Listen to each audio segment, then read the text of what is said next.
অম্বুবাচী মেলাকে সামনে রেখে নতুন সাজে সেজে উঠেছে গুয়াহাটির ঐতিহ্যবাহী মা কামাখ্যা মন্দির। মন্দির প্রাঙ্গণে সম্পন্ন হয়েছে সংস্কার ও সৌন্দর্যায়নের বিভিন্ন কাজ।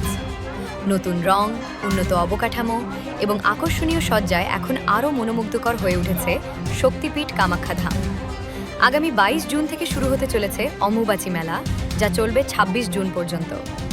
এই মহোৎসব উপলক্ষে ইতিমধ্যেই জোর কদমে চলছে শেষ মুহূর্তের প্রস্তুতি। দেশ বিদেশ থেকে লক্ষাধিক ভক্ত ও সাধু সন্ন্যাসীর সমাগমের প্রত্যাশায় মন্দির কর্তৃপক্ষ ও প্রশাসন নানা ব্যবস্থা গ্রহণ করেছে। মন্দিরে আগত ভক্তদের সুবিধার্থে নিরাপত্তা, পরিচ্ছন্নতা এবং অন্যান্য পরিষেবার ওপর বিশেষ গুরুত্ব দেওয়া হয়েছে।